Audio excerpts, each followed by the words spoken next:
hopes until it's all done. They play for the 2017 AFL Premiership. So much to look forward to. A huge show. Superstars joining us all over the place. Great to have Sam Pengie. But more importantly than even that, the man who has embodied the whole Richmond campaign. Keep a lid on it. Mick Molloy, everybody. Yes! Come on! There it is. Are we allowed to touch it? Look at that. That's what it's all about. The world's most exclusive chamber pot. Right. It's just there, and it's so close you can touch it, but you can't. You know what it needs? A head on it. Take it over to the bar and let's all drink from the Premiership Cup. Mate. Come on. How big a day is Saturday for teams, for the players, for the fans, for the scalpers? It's a big day. How are you? Honestly, No, all pretty good. Look, obviously we're in uncharted territory, but it feels good, and it's been such a wild ride to date.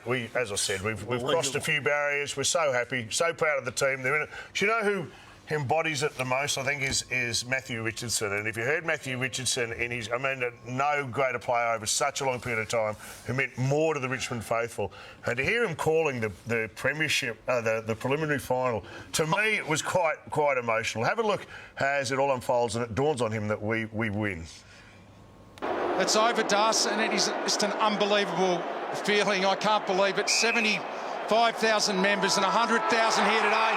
The Tigers are in the grand final! Can you believe it? I can't. The great thing for him, that if they do win it, and they've got to cross a massive hurdle, of course, we'll be speaking about Adelaide on the way through Super Team that they are. If they do win it, Richo gets to present that. And it's a fantastic choice because for so long, and I don't mean to put a pall on it, but there were some lean times at Richmond. No doubt. And for a long time, he was one of the only reasons, if not the only reason, to go to the football if you barrack for Richmond. So I hope it happens for his sake. And we'll know more. We will. In a couple of days. Another wonderful, unbiased call from Richo, as always. That's what I like, by the way. A little unprofessional, the call. What's that? A little unprofessional, the call. We like to keep not let people know what we're thinking.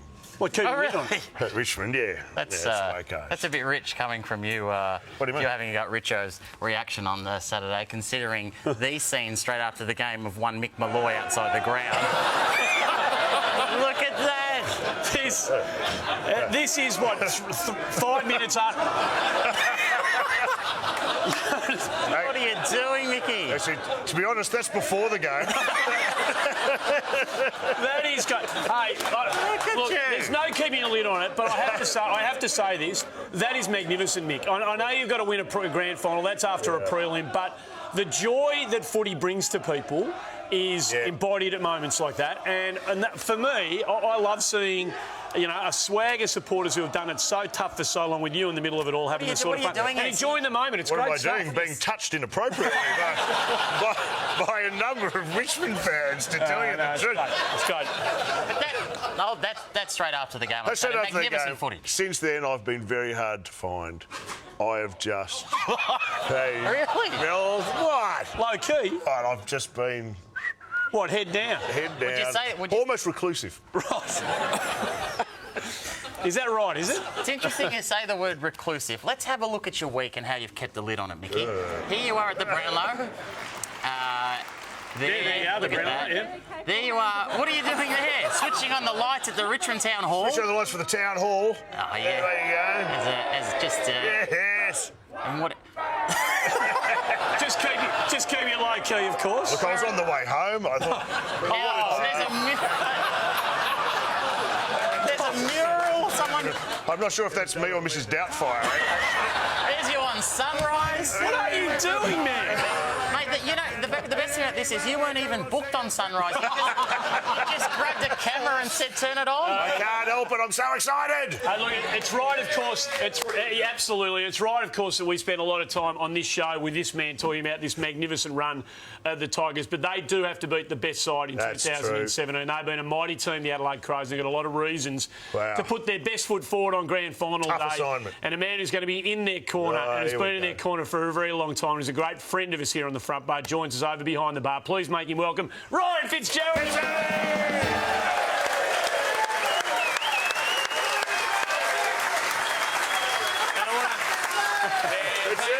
couple of Crows people here. There's and a I couple wanna of thank Crows. you guys for getting one of the most decorated Crows on the show tonight as well. How many games? 8. But it's a massive week, Mickey. I'm really, really excited. How are you about it. coping? Talk us through your week. Here are the moments after your team. But have a look at this. This is the team to beat. They have been all season. They're in red hot form. Where do you rate them with the Adelaide sides, Fitzy? I honestly believe that this team is better than the 97, 98 teams. Yes. And I was lucky enough after the prelim boys to go into the rooms after the game and... Mate, they really are close. They've obviously battled through adversity quite a bit lately, and over the past couple of years, they're a close team, and obviously they want to bring that Premiership Cup You home. mentioned you're in the rooms after the game. Brian caught up with you, as he does. He's got an eagle eye, and you were an emotional basket case in the rooms after that preliminary final. Whoa. Jeez. Fitzy, in a sentence, sum that up, mate, in a sentence. I've lost my voice, BT. This is the greatest. I love this club to death. I reckon this team's better than the 97, 98 team. They just played out of their skins tonight, and I'm so confident about next week. You're going to cry. Mate, I'm welling up, BT. I love this club. We fly as one.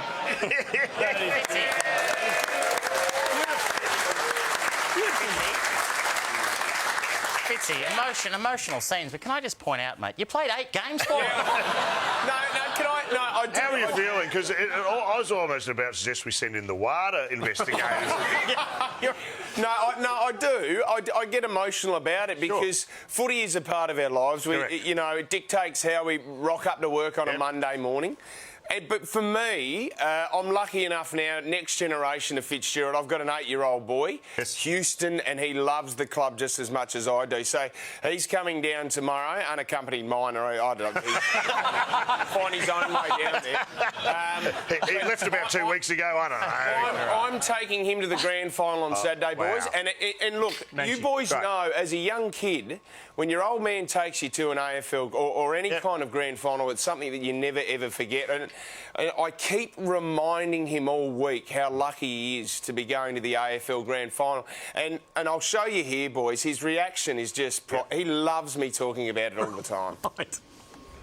You know we're going to the Grand Final? Yes! I don't think you do. Yes, I do. We are going to the Grand Final, MCG. Rest! We're going to a Grand Final. Do you understand that, mate? Yes.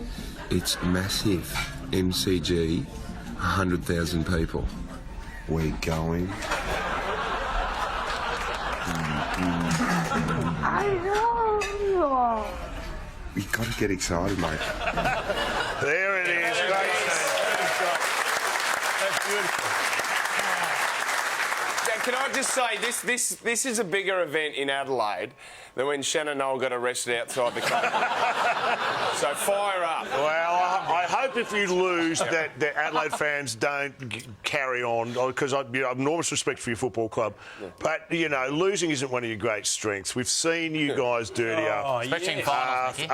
After a final. Yeah, the 2009 elimination final. I mean, have a listen to the carry-on from Crows supporters.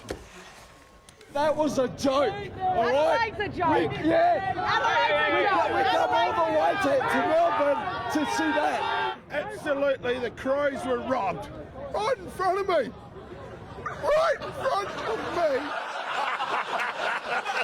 There's scenes like that will be erupting all over. Yeah, the assistant coaches can get very emotional. The good thing about that bit of footage was the way the Collingwood fans were treating them with such great sensitivity. I thought they were magnificent, the Collingwood supporters. They were in it. Hey, you mentioned why we love this game, and there aren't many things that can turn a town inside out. And have you been doing things that you ordinarily wouldn't do? You see things happen that just aren't normal. And this is probably my favourite image so far. It's a farmer who's painted his cows up to be yellow and black. And there's number 4. That's Dusty. I think those udders are covered in tats. So, but what's funny is he's had to go and do that. Yeah. He's had to spend some time. That'd be great halftime entertainment. Just release the cows. Well, if they do lose on Saturday as well, at least the Crows fan can have a good porterhouse.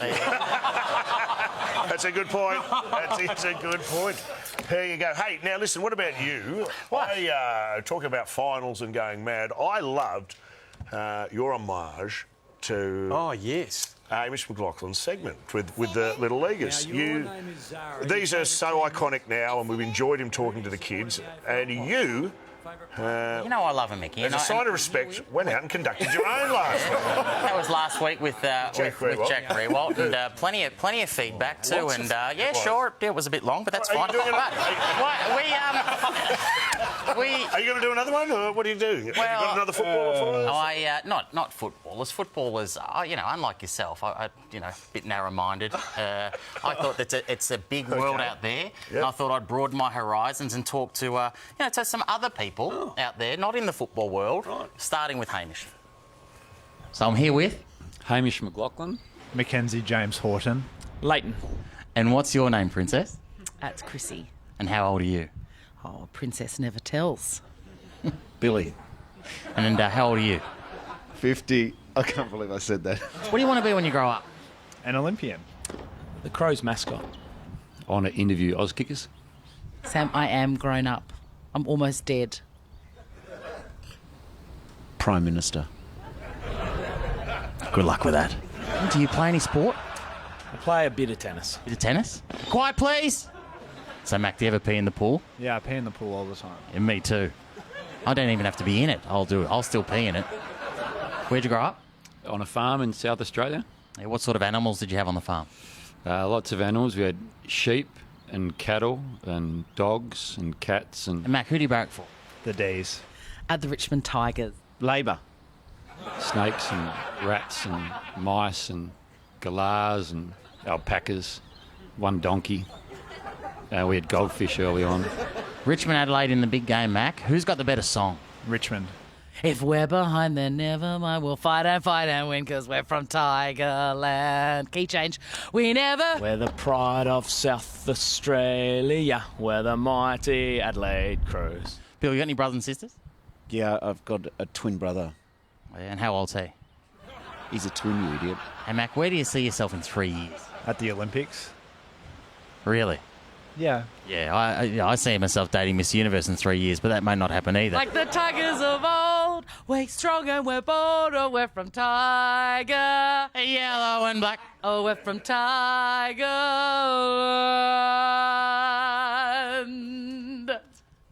Good on you, little fella.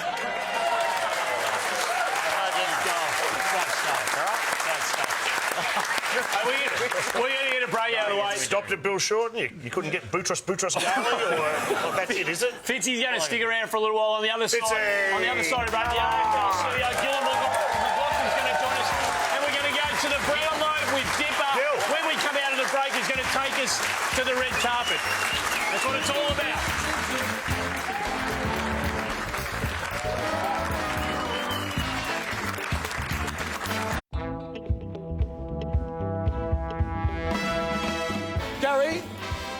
Gary, when you're ready, mate. Fifey, when you're ready. My God, don't you look stunning? Thank you. You know, I wasn't talking to you, I was talking to him. Hey, mate. Good to see you. Ooh, look at that. Fantastic. Yeah, they're playing terrific footy at the moment. We give ourselves every chance and looking forward to see how they go. Mr. Rioli, please come over here. Yes. There you are. Hey, listen, I'm not finished with you. Come here. Joshy. Hey, how are you, son? Ollie. Hey, the Bonds. Look at him, mate. Hey? Oh, boys. Hey. Mate, can I tell you what it's like bringing home a Charlie? You know, because I've done it. It's so exciting. It really is, you know. It's pretty easy. You just walk up and you go, yeah, it should have been mine. Should have been mine. It should have been me. First Brownlow? Yeah, it's my very first time. Are you singing tonight? Oh, the Money Man. Hey, who wins? Enjoy your night, eh? I'll see you on the dance floor. Ooh, ooh, ooh. Oh, do you know who I am? This is beautiful hair here. This is hair things here. Woo, loving the town, eh? We'll say hello to Dad. Hi, Dad. Look at him. He's all grown up now. We've all been in the grand final. And mate, you've been in a few. Well, we'll save you. And you've been in a couple. And well, no. You got that over me. Yeah, I got a few over here. You do. I'm going holiday. Maybe we're the same place. Maybe we might be. Mexico we're going to head to first. No, I'm not going to Mexico. And how you feeling? Yeah, I just think footy's the winner at the end of the day, isn't it? So, yeah. Footy's the winner! Welcome back to the grand final edition of the Front Bar. Great to have you with us. AFL CEO Gillan McLaughlin joins on the show. Everybody. How good.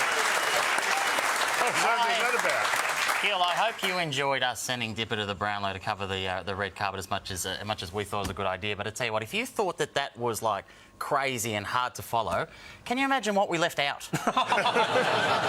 Do you know, Channel 7 had Campbell Brown, Fev and Dipper on the red carpet. That's a meeting of Mensa right there on the spot. Doesn't get any better than that. I think I did all three of them and none of it made any footage that I've seen, so I'm relieved. How many times have you been asked for tickets this week?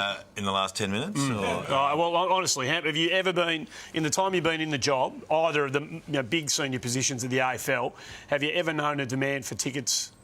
No, this is unbelievable. You could probably sell 250,000 of them. It's probably the biggest grand final in terms of build-up that I've known, because they're two big clubs haven't been around for a long time. It's great, actually. It's a great result. It's good for football. I just going to touch on this once? It's the only point of conjecture is the Clash outfit, which has upset some of the Richmond club.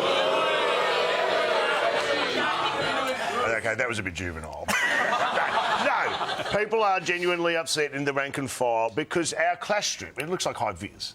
I don't know whether we're playing footy or operating a crane. You know what I mean? And we're out there, and you know as much as anyone how bad a Clash strip can look. I mean, you wore the Clash strip down in Warrnambool that day, and have a look at that.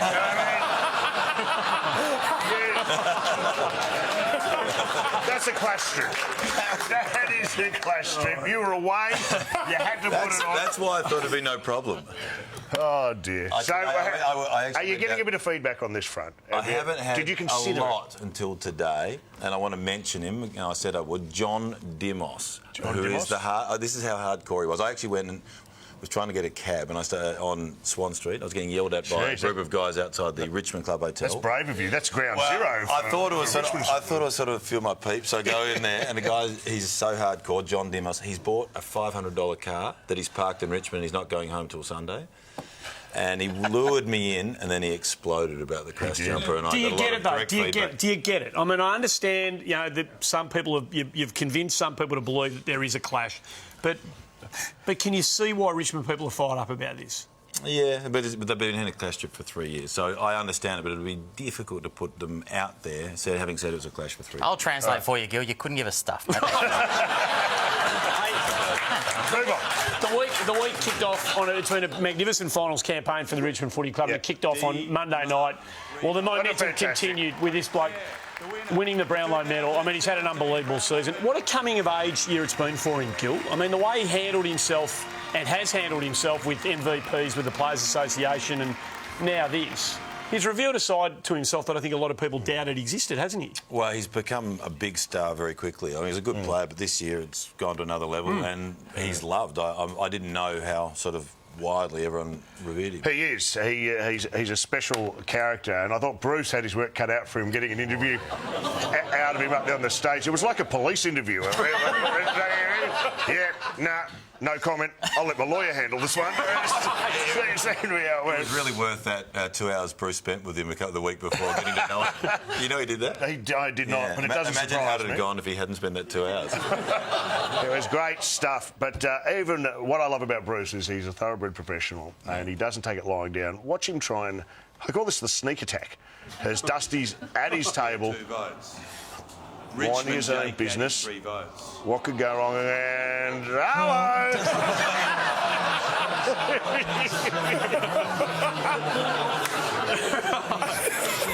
2017 Brownlow medal. Well done, mate. Thanks, Bruce. Appreciate it. You kept at him. Yeah, OK. I'll try and relax, but I'm a bit nervous too. It's a bit hard to relax with creepy Bruce on your shoulder. It was good television, wasn't it? It goes on a bit, isn't it? It's a great night, and I went to my first to watch Dusty. It does go on a bit. Have you thought about a Twilight Brownlow? Thought about starting it earlier? If you think it goes a long time for you sitting on the table having a drink, imagine it's like being up there for 4 hours. It's a long night. Must have been a tough night too, especially coming off your team, GWS, losing last week.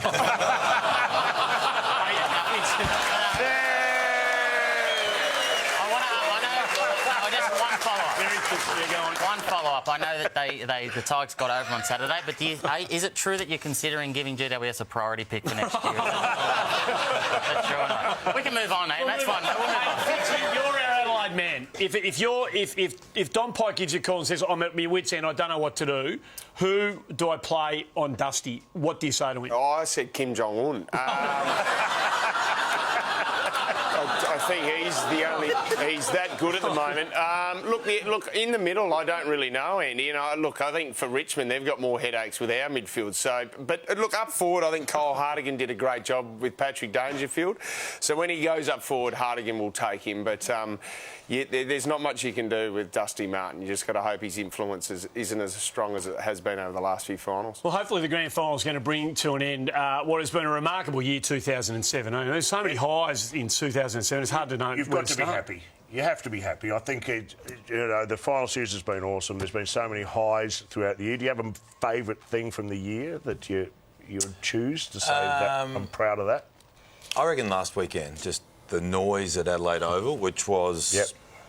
sounds weird, Fitzy. There was louder than the MCG just because I think the way that ground works, and then to have the crowd we had there on Saturday, I just think we had record crowds, and just to see that two big clubs and the noise and the energy sort of summed up the year was good. Sure. The women's competition was amazing as well, Gil. And then some announcements during the week, some new teams. Were you aware of this? What happened?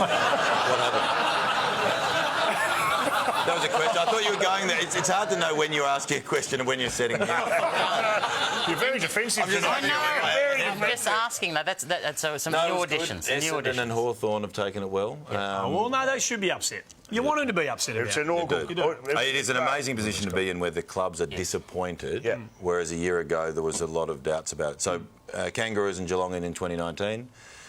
St Kilda, Richmond, West Coast, Gold Coast in 2020, and hopefully others thereafter. And you can see why they wanted to be in it, because it was a magnificent season, the AFL women's season, and of course Adelaide won. So inspirational, the girls, and terrifying as well, by the way, when they sing the song. That's the grand final. They might go back to back, Andy, because who knows, hey? Well, look at that. It's a scary song, let's be honest. Inspiring the next generation, Gil. Hey, I just have to ask this question because I think we talk more about this on this show and in bars about your coach's party. Can you give us an insight, just a little of what goes on? Are you at this coach's night? Are you chucking your keys in a bowl? Are you setting fire to a dwarf? I mean, what goes on once you're inside those doors?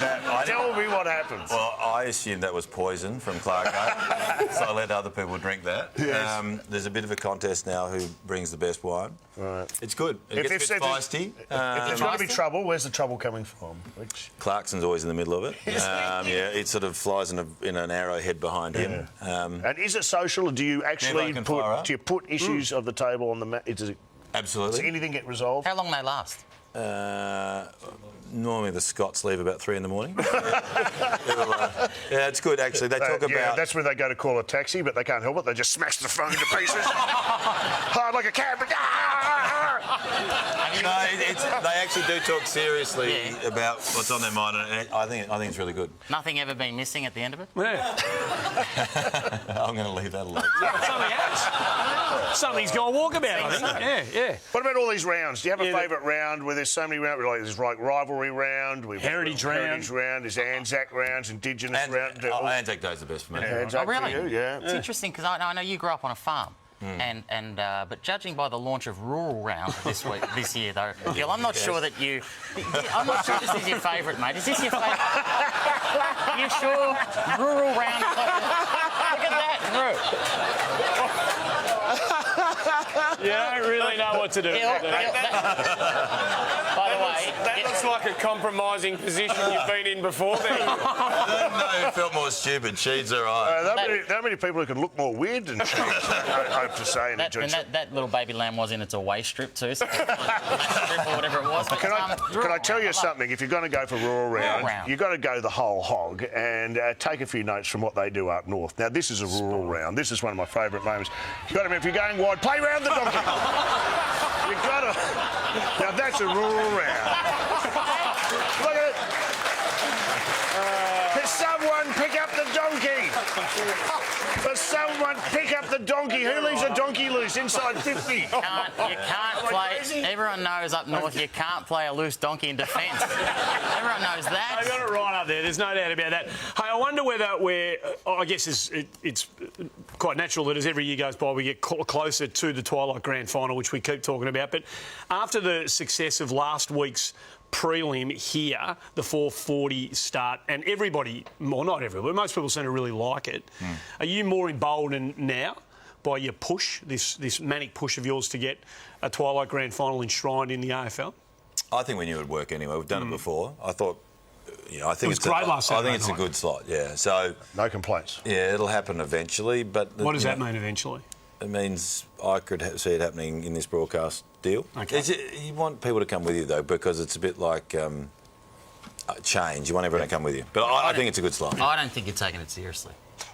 And I say this, there are many ways to describe your administration. Asleep at the wheel is one of them. I apologise. I say that, Gil, because earlier this year when the topic of a Twilight Grand Final was brought up in a meeting of yours, this was probably not my fault. This was your response, Gil. I intended to speak to the Commission yesterday about that, and I forgot. You know the weird thing about that? I'll never be able to sell it, but that is actually true. There's no need for me to say anything other than... That's why you're on the big bucks. Hey, Fitzy, you're going to stick around. Gil, thanks for coming on. It's always great to have you on our show at the end of the year. We very much appreciate it. Good luck on Saturday. We're sure it's going to be. Well done this year. Thank you, Gil. Gil on the block now, special guest. We'll get a break out of the way. We're here thanks to the Brewery Fresh Carlton Draft. And we've got to thank Carlton Draft. Been great supporters of this show, and for the first time in 5 years, there's a new TV commercial that they are launching to celebrate their fantastic product.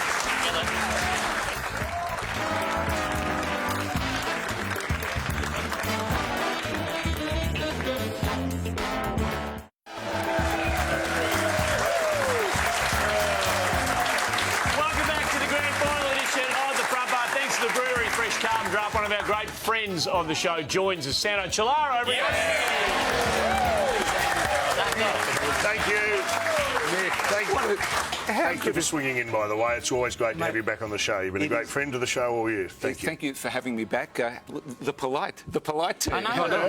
I just got to say, before we talk about football, it'd be very remiss of me not to mention, because it's a bit of a bittersweet day a bit of a sweet week for me, because Richmond's in the final, but one of his heroes died today, Hugh Hefner. And it's a very sad day. Tough, I didn't know if I could do the show tonight. He passed away at the age of 91, and as we say, Sam... Gone too soon. Gone too soon. He's 91. Apparently, he died, according to reports, he died peacefully in his home, surrounded by close friends and 15 cocktail waitresses. That's how we would have wanted. So you know all they've got to do now is try and get that old man smell out of the Playboy Mansion. Really, don't they? I think that they've had trouble actually getting the coffin lid down. I think. And can I just say... Three pallbearers sitting on it like a suitcase. Come on, back down. But can I say, guys... Is it time for black armbands? You're going to wear a black armband? No, I spoke to Gil before. and he said, as a mark of respect, the players will be getting black bands, but not necessarily for their arms. So we weren't able to specify. The scoop that I've got here, this is an absolute... Santa, you're... I thought you'd come on and clean up this show. Even Fitzy's appalled. Guys, I've got a scoop here because this is very hot off the press. The family have already started printing the actual funeral program. So it's very beautiful. It's got some wonderful prayers and it's got some wonderful hymns and oh, geez. Hi, caramba. Wow. I wasn't penciled in for that funeral, but I might turn up. Anyway. Hey, what? Good to see you. Look, it's so great to be here. I've actually been away for 3 weeks. So where did you go? I've been to Italy. Italy, your old alma mater. I've been there for 3 weeks, and it's so great to be just dropped down into grand final week because you're away, you don't hear about anything. You don't know what's going on. Don't know what's going on, but I had a great time there. I was at a place called. Do you know where the Dolomites are? No. It's a rock formation. I think they actually carve Robert Domenico out of that right formation, but or his brain. But where's this? It's a place called Bolzano. Does anyone know Bolzano? It's up in the north of Italy, and it's home to. Get the globe out, everyone. A PowerPoint presentation. I'm a bit of a nerd on this one here, Fitzy, but I'm a big fan of a guy called Otzi the Iceman. He's a 5,500-year-old mummified body, which he got found in a glacier, is totally intact. I think Andy went to school with him. Oh, they're in. And look, he's dabbing. He actually... You know what he's doing? What's he doing? I reckon he's doing the look-away hand pass. In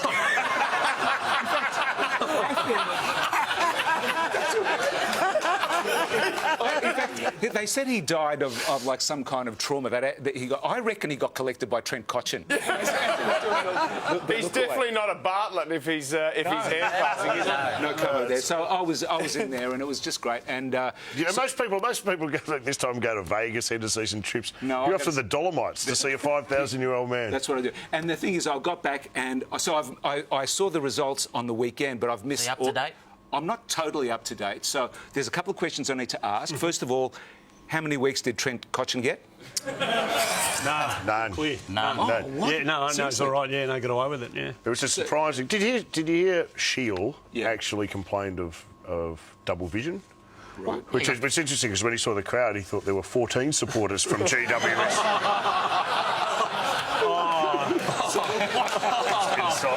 Let it go. Your man got off now, Mickey. Let it go. He's playing, all right. My other question is, which of Jeremy Howe's 2 grabs got Mark of the Year? Which one? No, just tell me which one. So cutting and biting, aren't you? It's a very good observation. Okay, you're very hard to pigeonhole. Do you know what I mean? You've got very good observations about injustice in the football world, and then you've got Hugh Hefner gags. I can't work it out. Have I missed the other question I need to know? Have I missed out on the longest kick competition? No, that's on Saturday morning, the one over the Yarra. Yeah. Because I think it's going to be really interesting this year, because not only do they need to get the ball across the Yarra, they need to get it over a pile of yellow bikes. It's going to take a big kick, by the way. I know the Jeremy Howe thing, that is a real story. It's a bit of a... It's a big story. They might change the rules on this one. Well, they might. I think we've seen the last of the popular voting, rightly or wrongly. You're not alone in expecting that Jeremy Howe would have taken out Mark of the Year. And judging by the footage on Brownlow night, I think you weren't alone, Santo. Is that right? And the winner of the Woolworths Mark of the Year is Joe Danaher.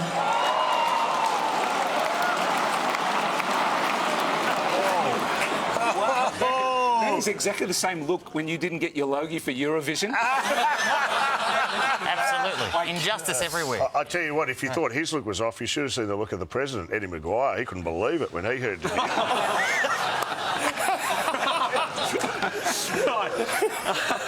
Hey, mate, can I ask you seriously about... And we're talking grand finals, and it's grand final week, and I know you were at this game, and it's forever... to my great disappointment, I didn't go in the 1980 grand final, which was Collingwood-Richmond. You were a Collingwood man. What are your memories? I knew you were going to ask me about that because, let's just say, it wasn't a great period in my life. I was a younger man. I'd been to 77, 77, 79, 80 and 81. So that's 5 grand finals in 5 years. No cigar in any of those. And 1980, we lost by 81 points. Which was a record margin at that stage. That was a record. Yeah, it got superseded later, but it was an awful day. So there's only certain things that I remember, and that is clearly, well, it's the grand final where... it was the last grand final that we actually saw a comb over on the winning dice. Okay, so Kevin Bartlett was there. He kicked 7 that day. Cloakey kicked 6, even though he was getting injections in his ankle before the start of the game. So they kicked more between them than Collingwood's entire score. It's great, isn't it? No, it wasn't that great. It wasn't that great. And, in fact, it was so weird that towards the end of the game, Kevin Bartlett actually hand-passed to Barry Rawlings, who kicked a goal. It was his only hand-pass in the history of... And he still regrets it to this day. He does. The other thing I remember is the late Peter Welsh playing an absolute fantastic game. Now, Peter Welsh, it was an interesting story, that one there, because at the end of round 22, he was 19th man for the reserves. So he really couldn't get a game. And Tony Jules said, I reckon we need him in the side. And he played. He was in the top 5 for every game in the finals. And our captain started on the bench, Bruce Monteith, who was their captain who was coming back from injury, started on the bench. He did. And the final thing I remember, and something that we don't often get, and that is the swapping of the jumpers after the game. Yes. You don't often see that. And if you see the footage after the game, all I remember was thinking, it's probably, when they did the lap of honour, it was probably the fastest I saw anyone in a Collingwood Guernsey actually. And in the end, I thought to myself, were they actually swapping jumpers, or were the Richmond players just wanting to get into something fresh and clean? Look at that, they were pristine. They were pristine. It's like the first chance of a clash jumper, really, isn't it? I think that was the second last year. I reckon 81 was the last year where that happened. I don't reckon it happened. I can't think of it. I don't remember in 81, but certainly that was the last time I remember. Maybe 81. If you want to watch 80 again, I've got my VHS copy here, so we can watch that tonight. I'm really looking forward to that because I set fire to mine. I actually brought the grand final. Have you got the records from 1980? By the way, I've also got the souvenir from 1974, Mick, and I've kept that as a little boy from 1974. You can have that. Can I? Sorry, did you? 1974? Do you say you kept that from being a little boy or / middle-aged man? Is that, what are you doing? Yeah, it was just that Otzi and I used to look at that. I've got to say, the grand final, the 1980 grand final, I don't know about you guys. Records have changed. They have changed a little bit. But can I say, when you fill in your record, do you actually fill in the opposition score as well? Yeah, I do. You do? I don't anymore, really? But I used when I was a kid. I did, because I never do. Do you guys do that? Yeah. No. Well, because I only filled in Collingwood's that day, so it's in pristine condition. It's pristine condition. And can I say the other thing that I saw? Look at these. It's so dated now. And I have a vague recollection of half of these products and companies. There's a great cat's chance in Mulinex Sprint. This was. Have you guys had Jeff Ablett on the show? We did. We had him on last year. I reckon the grand final show last year. Because he was part of the grand final sprint. He used to do it. He won 4 times. He did. He won 4 times at 2 different clubs. That's right. Remarkable. It's that. There you go. What's he remind me of? And what did he win? It was a $200 voucher from Avis or something. That's right. You win appliances from Mulinex. So he beat Frank. He beat Frank Marcazzani that year, who was running in the place of Mickey Conlon, actually. Okay, yep. And still, I don't reckon they were the fastest 2 that day. I reckon Collingwood supporters leaving at half time were faster than those 2 guys. The other thing I remember from this was the Edward Beale. There's an ad for Edward Beale, the Edward Beale Xanadu look. Have a look at that. The Xanadu look. It was a great look in 1980. It was so good that that's how I actually went to that grand final. I actually took it. That's me at the grand final. And can I just say, there was just Helen D'Amico. Natural blonde. No, there is just one final thing that I saw. It really grabbed. You have to. It's just that there was It was 5 lads in Sunkick final. Can you see it? Sunkick, okay. So the irony about that is that there's an article about 3 good-looking kids right next to this ad with Rolf Harris. Right next to it. That's not an accident somehow, I feel. That's great. Good luck. That is great reading. Can I have a look at that afterwards? You can, but good luck. Are you talking about the sun kick? What was also interesting from that era, I'm going to show you. Fitzy's lost it. From 1978, this footage exists, but do you remember they used to come out and roost the balls into the crowd? Before the game, Mick. Before the game. Now, you wouldn't be able to do that today. That would be an OH&S issue, and we'd all be told not to do it as they scramble. Steve McCann, Johnny Casson. Have a look at that. Now, there would be sports scientists going berserk right now. This is before the game, isn't it? Before the game. That's not that impressive, mate. Levi Casbolt does that during a game. That's Travis Clark, isn't it? I think that was Daryl Sutton last one, whacking a torp into the crowd. He could have landed that in Guam. Speaking of torp, it's time for Torp of the Year. So this is it, the final, the winner of your Torp of the Year, is it? This is it. This is the winner of Torp of the Year. Not only is it winner of Torp of the Year, it should have been winner of Goal of the Year, and I can't believe it wasn't one of the 3 nominated goals during the Brownlow. Have a look at this for a big booming roost from Jaden Hunt. Yes. That is a magnificent spectacle. Look at this angle, Mickey. This angle here is amazing. Look at that. Look at it arches through the night sky up there in the heavy, damp Darwin heat. Guess where I was when that kick was made? Where were you? I was behind the goal square. I could have marked that. I was actually in Darwin. I had the single best view of that you've ever seen. And to me, that was the most exciting moment of any football match I've been to this year, to see it in full flight. So well done. What does he win? I love and respect of everyone here on the panel. The trophy in the Come on. Well done to you, Jake. You like it, Fitzy? Well done to you. Santo, it's always a joy having you on the show. Mate, you're a Thanks for coming superstar, in and bringing all that. And commiserations to Hugh and the show. Santo Chilari, our very special guest on the grand final edition of the Front Bar. When we come back, Fitzy's going to stick around on the other side of this, one of the retiring greats of the game, to join us. Bob Murphy from the Western Bulldogs, everybody.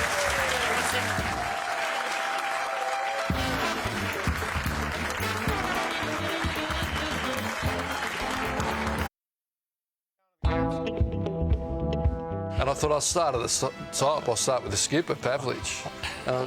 Mate, you look pristine. You haven't got a bead of sweat on you. Really went through him. He copped it. And we went out and we won. And then after the game, he come out and said, mate, I just had a shower. You surf a bit? Yeah. What? A longboard. Disrespect, Libba. Any board's going to be a longboard. I got some footage here of your very first game, and you must have some so fond memories.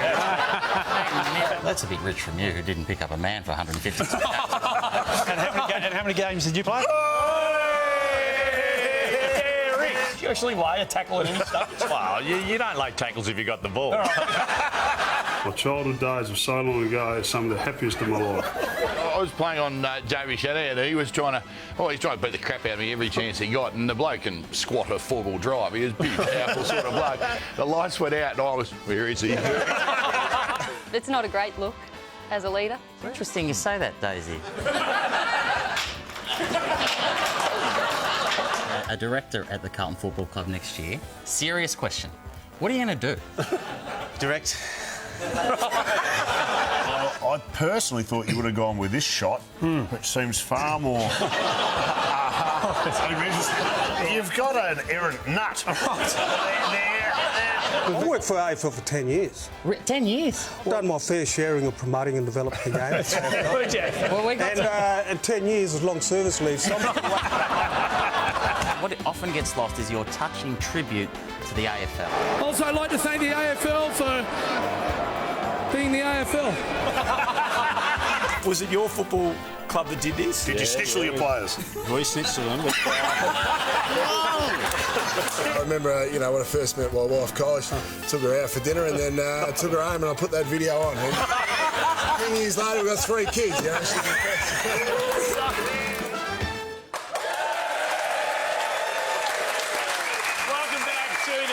Would be nothing without the people who give up their time and come on the show and participate in the nonsense. They are everything here at the Front Bar, and we've got another one tonight, 312 games. It's all over. What an ornament to the game he's been. What a champion of his football club. Make him welcome, Bob Murphy.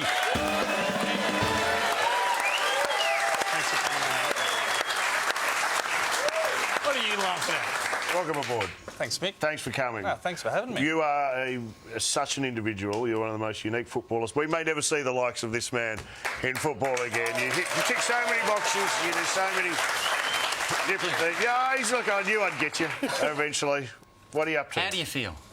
I was about to say hungover, but no, no. I feel good. I got to the end. I think one of those things when you're a player, it's when is the end? We have a hard time letting go, and it got to the end of this year, and my time was up, and I'm satisfied. Is there a point where you knew that? Is there a point where you went, I'm done here. Waiter, check, please. It was probably in stages, but people have given me a bit of a hard time for my last kick in footy.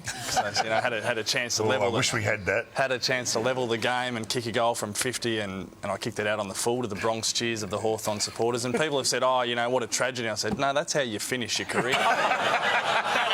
That's it. That's the racehorse that they call a vet to the racecourse. Pull the white sheet across.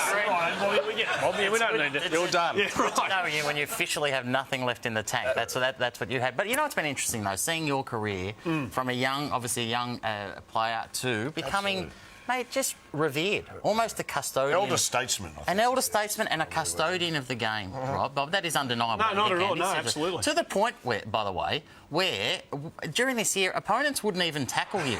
I'm looking at, there you are there. Look at this guy just run straight past and go, no, I'm not going to tackle. It's Bob. Hold on. Mate, I'm going to crunch this bloke. No. It's Bob. Stay away. Mate, they wouldn't even go near you. Such is the respect you held in. I always had the theory of that, I don't tackle but don't get tackled, but I didn't know the other players were in on it. No. It's a great rort, it really is. Now, there's nothing more emotional than the scenes when a champion retires, and you had the rare privilege of going out through the banner with your children. Was that a big moment for you? And ordinarily they put their dad's number on their back, but not on this occasion. A slap in the face from the youngster. Yeah, look, you'd like to think you have a bit of an influence on your own kids, and I wasn't even in the top 3 selections. Their backup options weren't number 2 either. That's it. Hey, Bob, let me ask you this question, and it's the only, well, not the only serious question we'll ask you, but we know what your footy club went through last year. In the middle of all of that was Jake Stringer, who was such a force as the rise to the premiership last year, and he now looks like he's going to exit the footy club. Can you tell us how that can happen so quickly? When did this become a news-breaking show? Answer the question, Bob. This is... Do you talk about politics in the bar? No religion, no politics. How can that happen so quickly? I think it talks to how quickly footy moves, unfortunately. And Jake's had a couple of quiet years, and as good as our year was last year, this year was really disappointing. And one of the things I'm kind of gets me down a little bit is that group of players are very special. They're my heroes, you know, those premiership players, and in a short space, you know, it already starts to change and evolve and move, and it moves pretty quickly. It does, doesn't it? You're a disgrace. After what you said to the CEO, you're calling me. I know you're desperate to get on Footy Classified, mate, but this is a different show. He's our guest. Just have fun. Sam, watch me handle this. Watch me bring it back to where it should be. Forget Stringer. You've had a number of injuries in your career, Bob, but could you explain this one to me? So there you are, you're on the ground, and what the hell is that? Is that That's a big night out, that is. What is this? That's Dixon. What's happening there? For anyone wondering why the Bulldogs slid down the ladder this year, that's maybe one of the intangibles. You can't put your finger on that.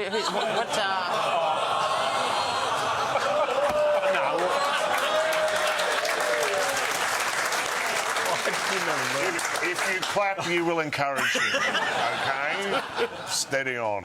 There's a grand final to be played. Can I get your thoughts in a moment? But I want to defer to our great Adelaide Crow on the bar.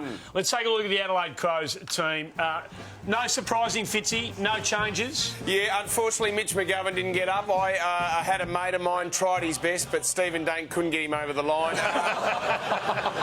Look, how important is that, by the way? I mean, he was 80%. I heard he went to he did the main training session this week. Started well, but then Don Pike pulled him aside and said, "Mate, no go." So unfortunately, we're going in unchanged. Very confident. I think the thing with the Crows is that our second-tier players this year, Bob, and you'll probably back me up here, have really stepped up to another level, and I think our bottom 6 are very, very good. So all over the ground, the Adelaide Crows seem to have stepped up during this finals campaign and very confident going into Saturday's game. Is that your opinion? Yeah, that's it. The comment about the bottom 6 players, I think that's Mark Rashido's here tonight. Yeah.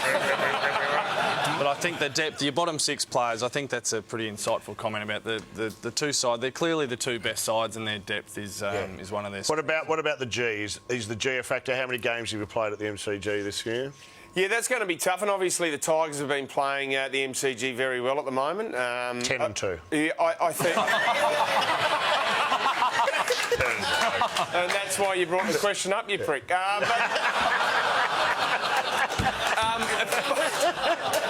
say, you know, and everyone's saying that that amazing statistic that none of these players have played in a grand final before since the first ever game or first ever grand final of AFL footy. Can I ask you, well, can you explain to me, or even demonstrate for me maybe, what the Crows are doing at the anthem when they all stand there, I don't know, giving it what the models call the blue steel look? Yeah. What's it about? What are you trying to achieve there? Well, that's What's usually this? the stance you have in South Australia as a teenager when the cops want to take a photo of you. And this is the interesting thing, Fitzy. They hold, and they wait for the other mob to break. They hold the line, the Adelaide So, Fitzy, Crows. my concern is, Fitzy, that if Adelaide do this again on Saturday and Richmond just hold and refuse in a Mexican standoff and refuse to move, we may actually have a Twilight Grand Final. No, Sam, I think it's going to be Collingwood St Kilda and we're coming back the week later. Just keep going. Can I tell you something? Yeah. Richmond have got a little something up their sleeve. Okay, Bob. At the lineup, it's called the human pyramid. Bob. And once it gets in your mental kitchen... As long as it's not the human centipede, that's what we don't want. Move on. Move on. We're watching way too many world movies. I apologise. Hey, what would you do if you're gathering yourself mentally to take on Adelaide, and you know they're going to do that? You're the captain of the team going up against them. Do you formulate something to do? No, you just stick with what you do. Okay. That's as simple as it is. Okay. We're a logical bunch, footballers. So Adelaide, they general broad brush, and we're not bright either. But so these things of a stance, it works. That you do it and you win. It's a placebo that works. Hey, I have no idea what a placebo is. Bob, thank you for coming on and being a part of our grand final show. You have been involved now in a documentary, and I've seen this, and it's been produced by our own producer here at the front bar, Adi Brown, who has got... So this is an amazing piece of filmmaking. It's one of the great sports documentaries to me because he started following you around at the start of the year before last and kept going, and he stumbled across a premiership year and he seemed to have access to all areas, and I've seen some of this footage is and especially relevant to watch this week because you look at a premiership in the making and how it unfolds. Can we have a little look at a quick grab from the documentary? In all our lives, we only really achieve when we get out of our comfort zone and face our fears, and who knows what's on the other side. I've been wanting to say this for as long as I can remember. The Bulldogs go through to a grand final. It's not before our time, it is our time, and you guys have earned it. Running football's had so many romantic, wonderful stories, and this is as good as it's ever been. In their wildest dreams, could the Bulldogs fans have imagined this? Oh, it's fantastic. It is. It's really good. It'll be incredible. Have you seen it? And are you happy there is a record of this magnificent chapter in your life and your football club's life? For our supporters and the people inside the footy club to have someone as talented as Adrian Brown tell the story in that special year of our footy club is something that's very precious. But it's big, and it's not just for Footscray fans either. I would tell you, you can really enjoy this. But it's incredible footage. You feel it's absolutely. It's at the Sun Theatre in Yarraville. If you're in Melbourne or you want to come across it, it starts tonight. Public screening, and you can get a DVD through the footy club if you can't get to Melbourne to have a look at it. But it's absolutely worthwhile. It's a magnificent document of a great story. So can't have a lie down. Yeah. Who's going to win? Who's going to win? Who wins? The Crows, but it's with my heart's with the Tigers. Yes, correct answer. Fitzy, you go as well, big Thanks, fella. buddy. Thanks, boys. Thanks for having us. Very nervous. I don't think I'll get much sleep over the next 48 hours, but pleasure to be on the show, boys. Good luck, mate, and well done, Fitzy. Ryan Fitzgerald. He's a good man, Fitzy. Good Adelaide man. Along with Bob Murphy, one of the great men of AFL. But we're going to get a break out of the way here on the front bar. Thanks to the brewery, Fresh Cum Drop. When we come back, Scotty Cummins is going to jump behind the bar, and Chris Judd's going to join us on the deck.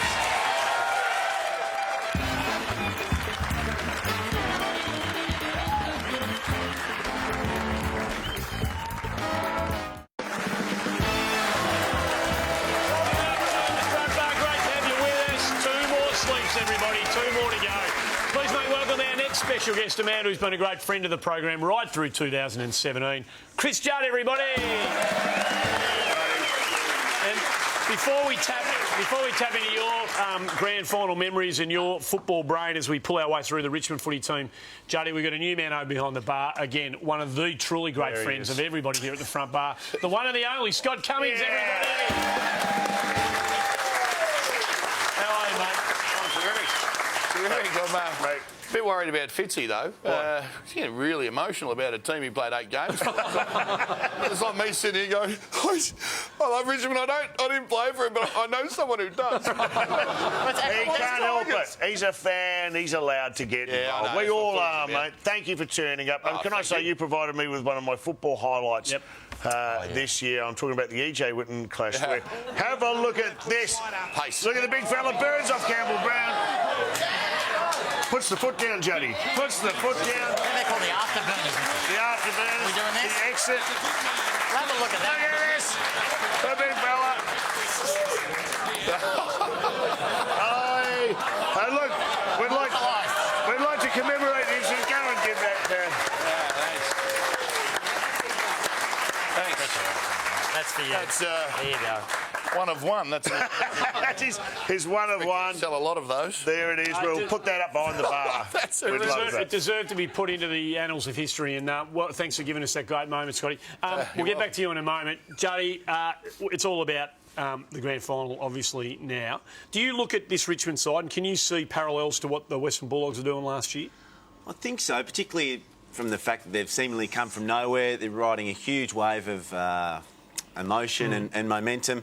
So they've sort of become the people's team, but whether or not it stands up in the last Saturday, I guess we'll wait and see. Let's have a look at the team for the third straight final. They go in unchanged, the Richmond Footy Club. That's remarkable for them. The last 2 times in history that's happened. They've won the flags in 1921 and 1969.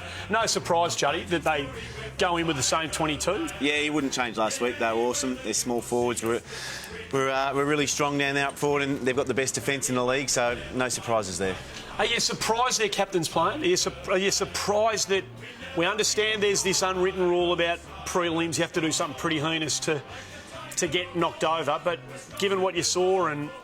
I think common sense prevailed. Look, I think if it was during the season, I think he probably would have got a week, but I think Brenton Ellis would have got a week and Rory Sloane would have been touch and go if it was during the season as well, but...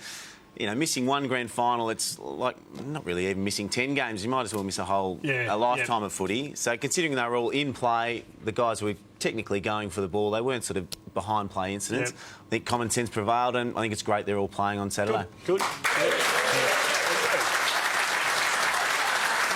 the tidal wave of emotion, Mickey, that this game has generated because of your footy team is remarkable. They've got their final training session at Punt Road tomorrow, Rich. Sold out. Sold out. You can't.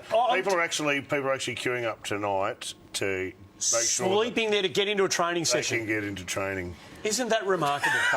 We've all done it. You know, it's extraordinary, isn't it? It's an amazing explosion of energy that the Richmond Football Club has unleashed on the competition. Been a lot of song singing pre-win. Is it? You haven't learned from the sort of mocks of the past? Just getting them out of the way, Juddy. Okay. Just getting them out of the way. Them up.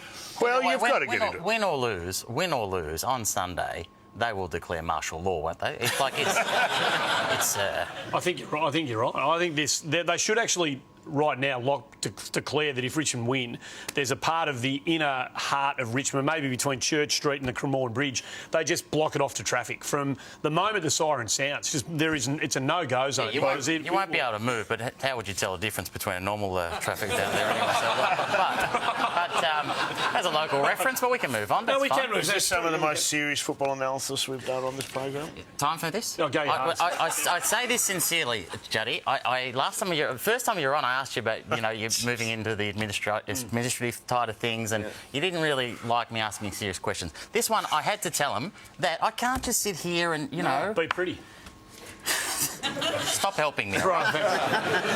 Juddy, serious analysis, all right? And I saw this and I thought I'll wait for Juddy to get in here because I saw this in the Geelong. And now, just forgive me. Okay. I saw this in the Geelong rooms last week, and I just want you to look at it. Have a look at this, Juddy.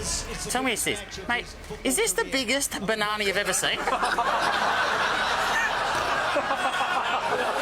at that! Juddy! I I've heard of the hormones in the chicken, but the That's hormones are obviously affecting the bananas as well. I wish we had a lab we could go to and do something and just dig. Grand final week, mate. All I'm Only got a saying limited is... amount of time on here. You're one of the great football brains, and you're asking him about big But bananas. that is a big banana. I reckon Stephen Danks had a go at that. Sounds great. He's been waiting for you all week. He goes, I'm going to get Juddy Wait, just hold on. with my big banana. What are you doing? I still haven't heard an answer, mate. That's pretty big banana. It's a great sized banana. Thank you. I There you can't argue go. with That's all I was after. Yeah. Can you bring this That's back a one-club banana, if ever I've seen a one-club banana. Hey, can I ask you a question? Like, people know you as a great player, but I always think of you as being involved in one of the great grand final moments of all time, and I can't believe we don't talk of this more. Of course, I'm talking about the great Leo Barry mark, and we have a look at it here. And wasn't that good a moment. Iconic. Now, what people overlook is you were in that pack, number 3, coming from the side, and... Pretty close. Nowhere to be seen. What are you doing? Do you know what? In a strange way, it's almost like you shepherded for it. Did you take any responsibility for that? It's going to be my first and last contested mark I ever took, potentially, but running into that, I had a very different visualisation of how that was going to end up. I was going to be sitting on someone's shoulder and clunking the mark. Didn't happen. Didn't work out. In hindsight, were you yelling out, "It's yours, Leo, it's yours"? Do you think that was a wise decision, Juddy? I'm glad we can work through this on national television.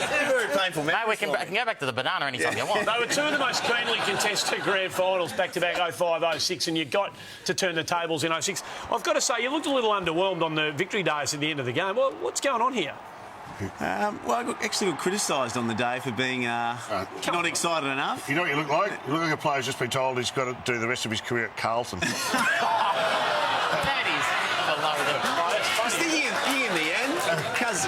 I was going to say Cuz compensated for you, didn't Well, you got he? criticised for being too excited. I got criticised for being not excited enough. It's like Goldilocks. You just got to find that happy medium. Correct. Yeah.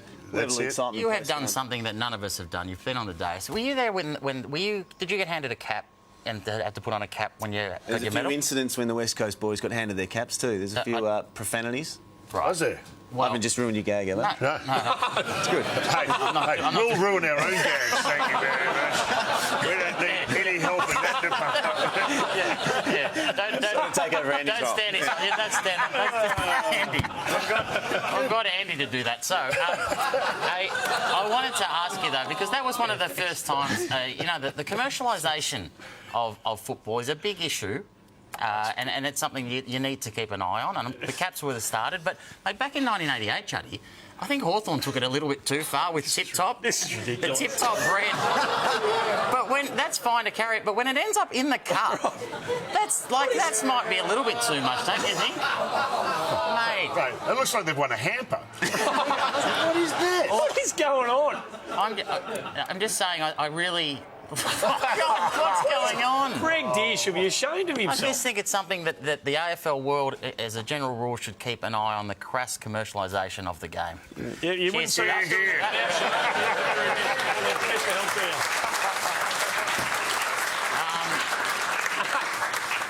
Ever been involved in a haunted dressing room? No, not recently. Didn't see that one coming, did you? What? No, well, there is. Have a look at the Sydney Swans room here and tell me that this... Look at Ghost Bike. Look on the left, Ghost Bike. That is freaking me out, Juddy. There's obviously a ghost riding out a corky or something. What is going on with It's that? freaking me out. Can I just say, hey, do you reckon throwing to the banana thing was bad? Are you kidding me? Scotty, you ever seen a ghost before, Scotty? Ghost bike. No, leave me out of that. Roaming Brian really struggled with ghost bike. Well, have a loke at this. There's our own Steve-O, and he's dealing with Ghost Mike. What? Ghost Mike? Steve-O. Have a look at that, Juddy. There's no mic there, Steve-O. Does he think that's a dress rehearsal or something? I mean, what? Put it down, Steve-O. I got it, mate. That is... Jeez, he's really committing to it, isn't he? Steve-O. I felt... Juddy, mate, you look at that, and I just feel for Steve-O, do you know what I mean? Because, to be honest, if he doesn't have a mic, well, he should at least have a banana, don't you reckon? He should have give him a banana, and then... Oh, Jesus. What is Jeez, mate. Who would have thought we'd finally get there, eh? Hey, this is What has happened to this show? This is a true story. I did a gig recently, just out of coincidence for CUB, and I was doing a live appearance. Like with Andy, and I came out on stage. Where I just started, and I had a microphone in one hand and a beer in the other, and I've gone, "Thank you, hello, how are you?" He did. Hello, is this thing on? It took about 30 seconds. It is true. I was talking to my beer. Hey, one of the great features of Grand Final week is the commemorative Mark Knight posters that get done at the end of the year. It used to be the Week posters back in the day, of course. You've probably got one of yours from 2006 tucked away, no doubt. Yes. No doubt about it. And it's going to be an iconic moment that'll be captured forever. And Mark Knight, who is also a great mate of everybody great here friend of the show, on the front bar, has jumped on tonight to just maybe give us a sneak peek. Hello, Mark. How are you, mate?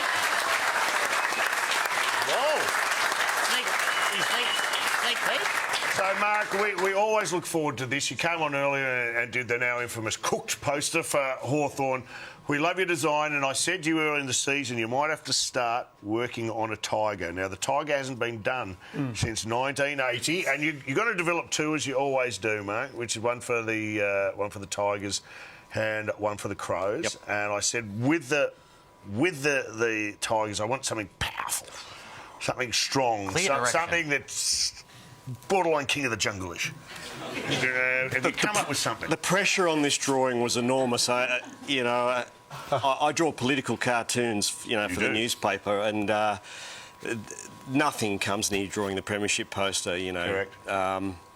So I took your advice, Mick, and I've been working on it for how many months? Like five, 6 months. I would say. So this will be a bottler. The premiership, it's got to have a strong, powerful figure on it that sort of represents the club and the fans and the game, and what a great game it is. And I think I've come up with it. No, please, there we go. Oh no.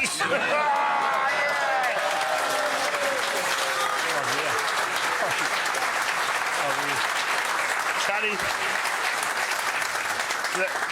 That would give the Tigers the mental edge. I don't think you're getting ahead of yourself at all, Mick. I don't see it. You are actually going to unveil, aren't you? You're going to work on tonight and unveil at the end of the show. I'm going to take this one back and just put a bit of liquid paper. Mark, did you have him holding a banana? We're going to get a break out of the way. Mark Knight will be back. You've got to do that, Mark. He's going to seriously hang around. Scotty Cummins is going to stick around. You're going to go. Who's going to win this grand final, Chris? It's going to be close. I think Adelaide in Adelaide in a close one. There you go. You never liked the Tigers. Oh, he liked them in 2013. They tasted very nice back as he feasted on them at the MCG, 5 goals down and knocked you out. Go to the break, Andy. We're going to get a break. Chris Judd's been our special guest. He's going to stick around. Scotty's going to stick around on the other side. Right, when we come back, Nick Reebolt's going to join us here on the show.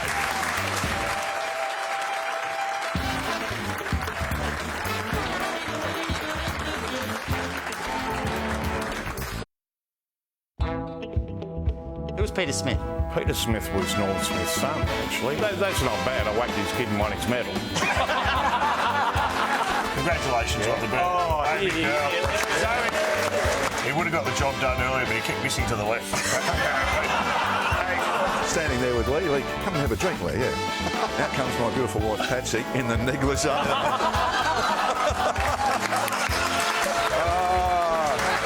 It's wonderful that you're here at the bar, BT, because filling in at the last minute, of course, Margaret Court couldn't make it. You are a federal police officer. I knew we'd met. Any positives in for the Western Bulldogs? It's just champagne comedy back there tonight. I was in hospital for 9 days. The first 5 days I couldn't see anyone. On the 7th day when I rose... Mick went down the slide for nothing. Yeah, he went down for nothing, but we all paid a price. That's true. How did it sell? It sold all right? It's a little regrettable. Actually, I had the 2-book deal. I had the autobiography and that one, and that sold better than the autobiography. Some bloke stopped me and asked if I was Tony Jewell, and I said, yeah, I am. He said, oh, look, I can't tell you how much draw you gave us in 1980. It's better than them asking you for a 2-piece feed, by the way. I'm surprised the opposition coach didn't call for a head count. I was a senior coach. Sam's in the under-19s. The Orchid. I'd heard of Sam Payne, but he had a bit of a problem. Very little ability. This is a showbiz moment, and it's a bit of a reunion show. But tonight.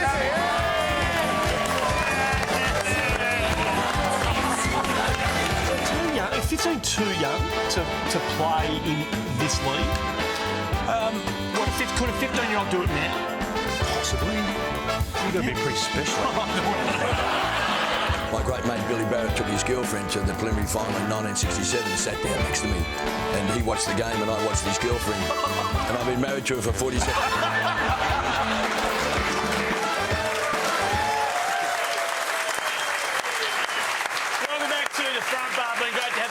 It's great to have this bloke on. What a career he has had. One of the truly great players of the St Kilda Footy Club and of the AFL. Please make him welcome. Nick Riewoldt, everybody. Hey, Nick. Thanks for coming on, mate. How are you? I'm a bit nervous, to tell you the truth, but we'll get to that in 1 second. I just wanted to say, we're all well aware of what a great footballer you were for so long, and we've all enjoyed watching you play. I think what people don't understand too, unless you're part of the St Kilda Football Club, we were talking to Ross Lyon last week about this, but what a great influence you were around that club, and I'm sure will be for a long, long time to come. So congratulations on the way you conducted yourself on and off the field. Great stuff around the club, some beautiful thing in your sister's name, which I hope lives on beyond your career. I think it's testimony to you and your family. It's such a great job. And we spoke to Ross and other people, and we hear nothing but great stories. And good on you. I want to show you this clip, which I think, if anything, speaks to everything you've done to that club or with that club over the years. This is a team meeting, and I'm not even sure if you were slated for it. But you know what? You just decided to turn up.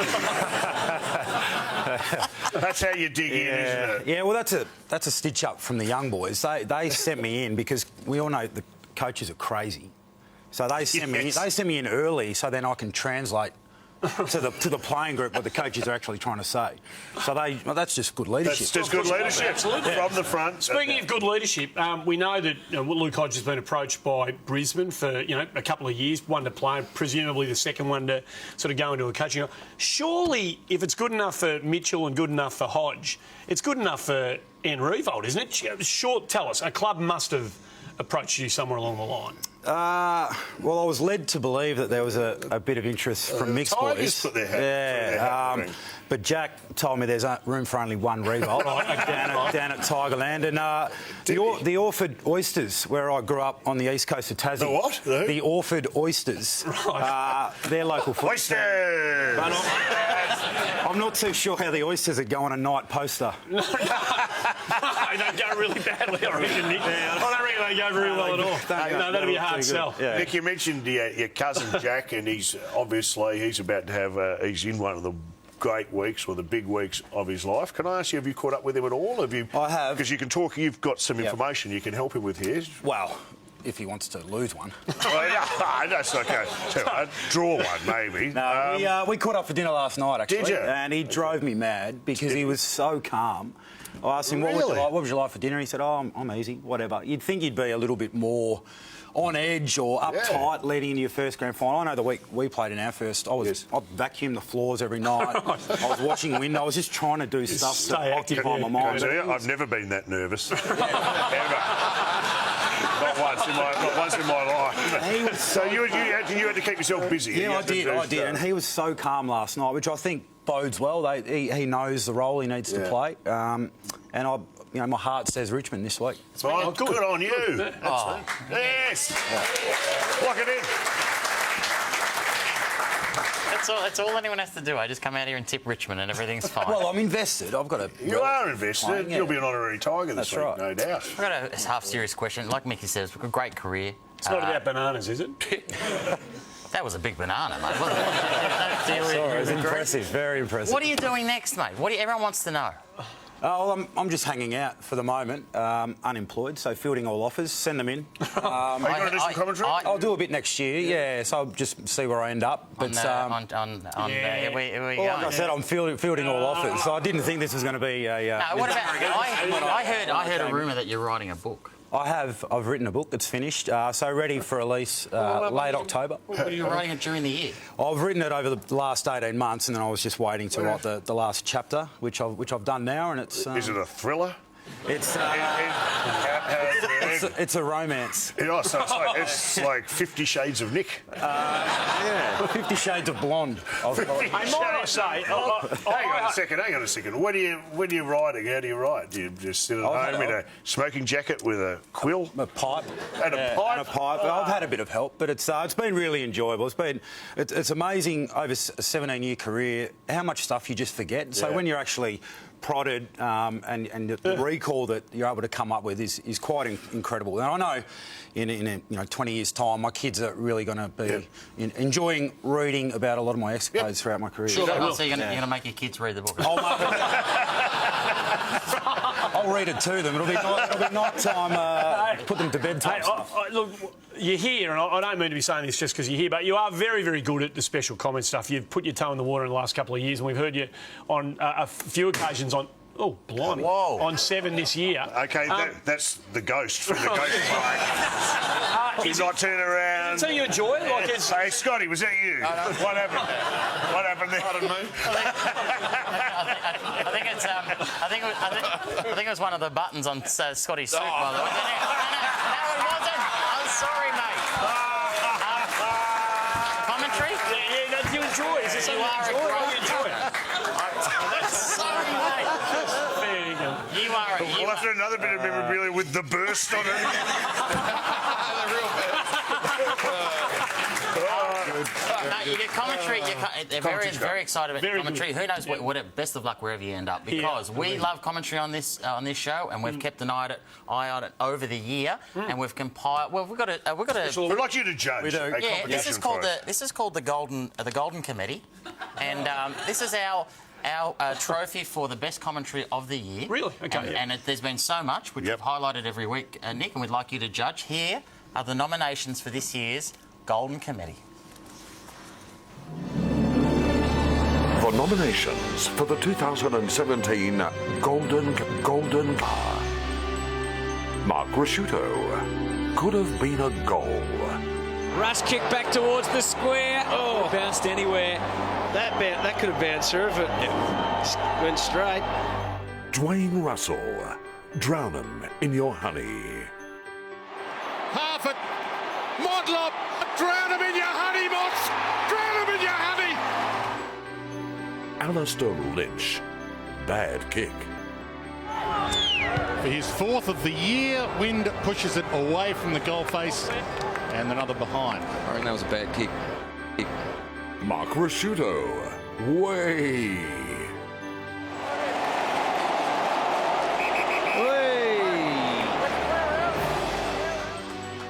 Basil Zemplis. 7 for 9. It's like Mark Taylor slipped. You wouldn't know if they're none for 250 or 7 for 9. Cameron!